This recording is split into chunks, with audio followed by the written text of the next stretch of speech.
자, 얘는 그냥 바로 분석을 해볼게요. 어렵지 않아서.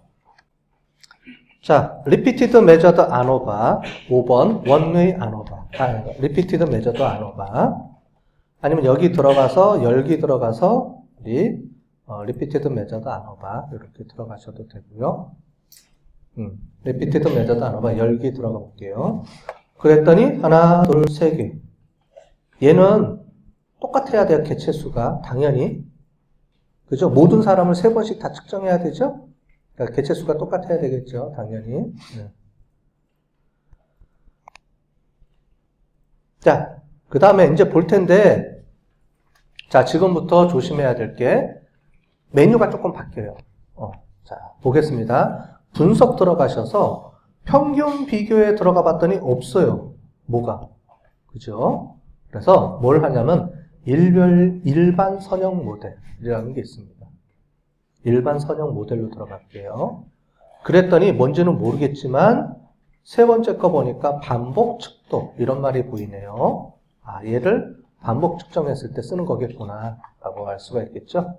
자, 요거 반복 측도. 자, 분석 일반 선형 모델 반복 측정 이렇게 들어가 볼 텐데 뭐 개체 내 요인 분석 수준수 뭐라고 나오는데 자, 제일 위에 개체 내 요인 이름이 뭐냐면 얘를 이게 시간 변수예요. 시간 변수. 자, 이름을 주는 겁니다. 요인 1이라고 주지 말고 요거를 우리가 한글로 이름을 지어 봅시다. 시점? 시간 차이? 뭐라고? 시점 부를까? 시점? 시점. 시점. 이렇게. 그냥 변수 내가 임의로 부여해 준 거예요. 임의대로. 시점이 될 수도 있고, 시간이 될 수도 있고, 아니면 전후 또는 뭐 타임, 아무거나 상관없어요. 그냥 내가 이름 주고 싶은 대로 주는 거예요. 중요한 건 이제 요겁니다. 뒤에 수준수. 자, 시간을 3개예요, 4개예요, 5개예요. 2개면 이걸 안 쓰면 되죠? 시간이 2개다 그러면 굳이 이걸 안 쓰고 뭘 쓰면 돼요? Paired Sample T-Test를 쓰는 거예요. 시간이 2개면. 얘는 시간이 3개 이상일 때만 쓰는 거예요. 그래서 수준수를 나는 6번 측정했다 그러면 6이 되는 거고 시간을 쪼개는 겁니다. 몇 번 쪼갰느냐. 근데 우리는 지금 몇 개죠? 3개죠. 그래서 3이라고 써줍니다. 3. 자, 3개로 쪼갰습니다. 그 다음에 여기 추가. 그러면 시점을 3개로 쪼갰다라는 표시가 되어 있습니다. 그죠? 자, 그리고 나서 define, 정의라는 게 있습니다. 왼쪽에 하단에. 얘를 클릭할게요. 자, 그랬더니, 어떤 직관적으로 알 수 있는 무슨 뭐가 나왔죠? 그래서 우리가 1번, 2번, 3번 돼 있어요. 그래서 1번을 참여 전, 그 다음에 3개월 후, 6개월 후, 이렇게 값을 하나씩 집어넣으면 되겠죠. 자, 시점이 6개면 6개를 다 집어넣으면 되고요.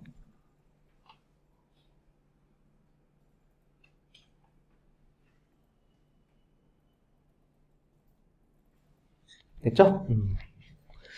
그 다음에 모형이라는 곳이 있는데 이 모형은 여러분들이 나중에 이제 통계에 대해서 관심이 많이 생기면 이제 이런 이론적인 거를 조금 해서 보면 이제 제곱합 이렇게 해서 사용자 모형에서 인터랙션 이런 게 좀 있어요. 얘를 쓰면 되는데 우리는 그냥 모르면 다 뭐래요? 디폴트로 그냥 가는 겁니다.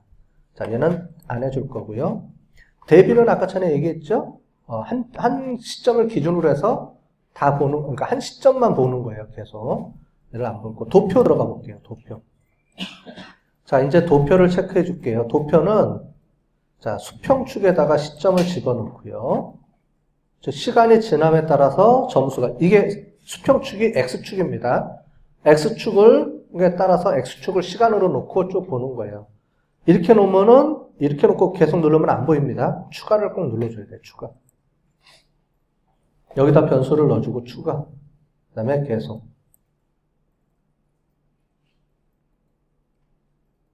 됐죠? 그 다음에 사후 분석 들어가 볼게요. 사후 분석 들어가니까 아무것도 안 뜨죠? 얘는 이제 뒤에 2의 ANOVA, 2의 repeated measured ANOVA 할 때 쓸 겁니다. 여기는 우리는 시점 간에 비교할 거니까 이걸로 안 하고 밑에 걸로 하는 겁니다. 옵션 들어가 볼게요. 옵션에. 이게 이제 시간 간의 차이를 옵션에서 보는 겁니다. 시점을 오른쪽으로 넘기고요. 이게 포스톡이에요. 여기서는 같은 개념이에요. 포스톡의 개념입니다. 자, 시간에 따라서 차이가 있으면 시점 간의 차이가 있는지를 개별적으로 1, 3, 1, 6, 3, 6 이렇게 해서 3번 측정해줘라. 이렇게 얘기해 주는 겁니다. 자, 이렇게만 해주면 안 되고요. 밑에 보면 주효과 비교라고 체크박스가 되어 있죠. 얘를 체크. 주효과 비교 체크. 자, 그랬더니 밑에 많이 보던 게 뭐가 나와요? LSD, 봄페리, 사이다 이렇게 나오죠. 혹시 이전에 우리 포스톡 테스트 했던 내용들에 이게 들어가 있었습니다. 보셨으면 알 텐데 그냥 모르면 그냥 LSD 제일 첫 번째 거로 하시면 돼요. 다들. 그 다음에 기술 통계량 요거 체크해 주시면 되고요. 기술 통계량 체크. 됐죠? 자, 동질성 검정은 안 해줘도 되죠. 여기는 구형성 검증이라고 해서 따로 분석을 해줄 거니까. 자, 이렇게 돼서 계속 해놓고 확인을 눌러볼게요. 확인.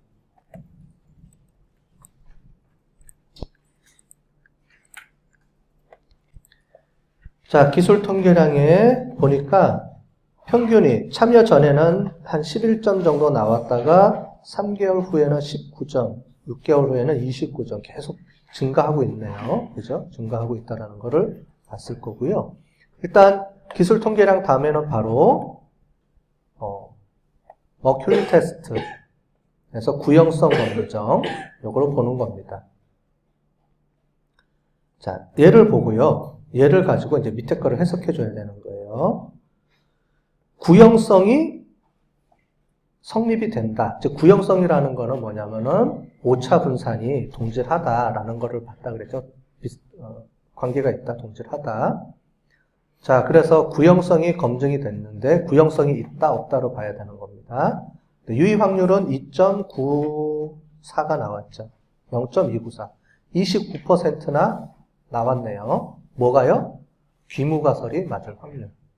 그러면 아까 전에 구형성이 있다 있다가 귀무가설이에요? 없다가 귀무가설이에요?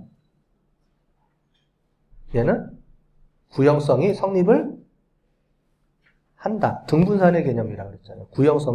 구형성을 등분산이라고 똑같이 보시면 돼요. 분산이 동질하다. 이런 개념이라고 그랬잖아요. 얘도 마찬가지로 동질하다. 구형성이 있다. 동질하다라는 말을 구형성이라는 말로 써요. 좀 어렵죠? 한국말로 표현하기가. 그래서 일단은 구형성이 검증이 됐다라고 보는 겁니다. 30% 정도가 나왔으니까. 그러면 밑에 보면 구형성이 성립했을 때에 세 집단 간의 차이가 있다를 보는 겁니다.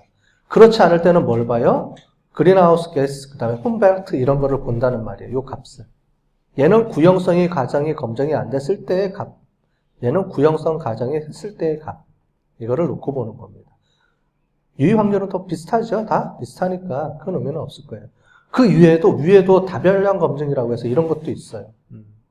이것도 구형성 성립이 안 됐을 때 이 값을 보는 겁니다. 보는데, 일단 요걸로 보도록 할게요. 여기는 구형성이 성립이 됐으니까, 요 구형성 가정이 성립이 됐다. 얘가 뭐냐면 귀무가설이 맞을 확률이에요, 얘가. 귀무가설은 뭐라 그랬죠? 세 시점 간에는 차이가 있다, 없다? 없다가 귀무가설이죠. 자, 이제 그걸 안 하기로 했죠, 참. 자, 구형성 가정을 통해서 유의 확률이 제로예요.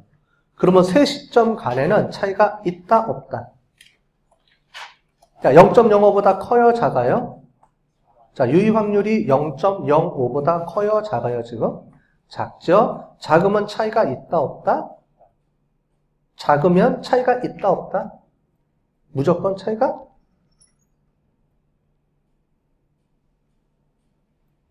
내 얼굴만 보면 어떻게 해요? 아직도 헷갈리시네. 그죠? 자, 0.05보다 크면 차이가 없다. 0.05보다 작으면 차이가 있다. 무조건 그렇게 외우라고 그랬죠? 그거에 대한 기본 이유는 뭐예요?